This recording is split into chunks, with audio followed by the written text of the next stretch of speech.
All right, let's dive into a really surprising story from brand history today. When you think Harley-Davidson, you picture freedom, rebellion, that engine sound. That rumble, yeah. Exactly. But what if I told you that back in the mid-90s, Harley-Davidson tried to bottle a cologne? Yeah, yeah. It sounds almost like a joke now, doesn't it? It really does.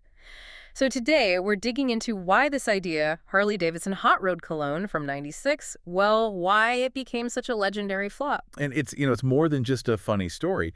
This whole hot road situation, it really reveals something fundamental. Authenticity, it's not just marketing speak. It's got to be like the bedrock of your brand. Yeah. We're going to unpack what happens when even a huge name like Harley ignores its core reality. Okay, so set the scene. Mid-90s, Harley-Davidson is doing really well. They'd found success extending the brand, right? For sure. Things that made sense. Yeah, like genuine leather jackets, accessories that actually, enhanced riding. They even had those popular cafes. Right, things connected to the experience. So, riding that wave, someone somewhere obviously thought, hey, we can just bottle this whole lifestyle. Uh-huh. And boom, 1996, out comes Harley-Davidson Hot Road Cologne. The bottle even looked like a motorcycle headlight. Yeah, I remember that. What was the thinking there? Just because brand extensions were trendy, this would work? Well, exactly. The logic, it was flawed right from the get-go. They assumed the idea of the Harley lifestyle could just be, like, shrink-wrapped and sold.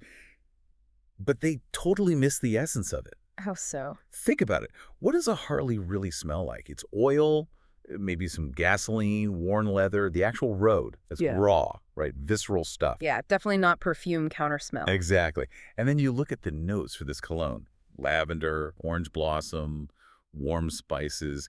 I mean, the disconnect is almost comical. It really is. And what gets me is it feels like they skipped basic homework. Did they not even, ask actual Harley riders? You know, the kind of rider who prides themselves on smelling like they've actually been riding?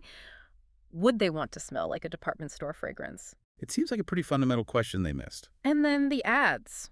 Slick models pushing this idea of luxury, refinement. Yeah, completely tone deaf. It felt so far removed from the gritty, rebellious vibe Harley built its name on, like they didn't get their own people. That's exactly it. And it raises that question. Who is this cologne actually for?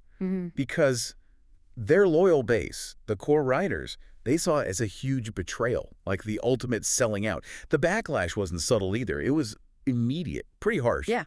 Oh, yeah. You heard things like that quip, if I wanted to smell like cologne, I wouldn't be riding a Harley. Ouch! Yeah, that says it all. It perfectly captures the ridicule, but also that deep sense of, betrayal, that feeling that the brand just didn't respect their actual experience. And the sales numbers backed that up, didn't they? Those bottles just sat there. Oh, absolutely. Gathering dust on shelves, then hitting the clearance bins pretty fast. So it wasn't just embarrassing, it was costly. Hugely. Millions lost in development, production, the whole marketing push. It was a significant financial hit, reflecting just how big a misstep it was. The core mistake, really, was misunderstanding their own identity. Harley stands for freedom from convention, right? Authenticity, that raw experience. Which is basically the opposite of a mass-market, refined fragrance. Precisely. They started treating the logo, that bar and shield, like it was magic dust.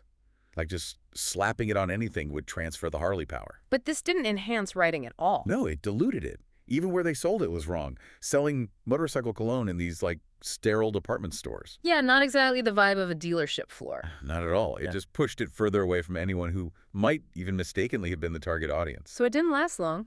Nope. By 1997, just a year later, Hot Road was quietly pulled. No big announcement, just gone. But it wasn't forgotten, was it? It sort of became infamous. Exactly. It's now a classic cautionary tale in the industry. Business schools literally use it as a case study on how not to do brand extensions. Wow. Yeah, it forced companies, including Harley eventually, to think much harder about brand alignment. Is this product really true to who we are? So Harley learned its lesson, became more selective. Definitely. They refocused on things that genuinely connect back to the ride, to the core experience. Ultimately, the Harley cologne flop proved a simple point. Yeah. Just because something has your logo on it doesn't mean it carries your soul, your essence. Right. That rumble, the smell of the open road, Yeah. you just can't bottle that. And maybe you should even try. That's a great takeaway. So for you listening, maybe think about that. for the brands you love, or even how you think about your own identity. Are you connecting with the real thing, the true essence, or maybe just the shiny surface? Something to chew on.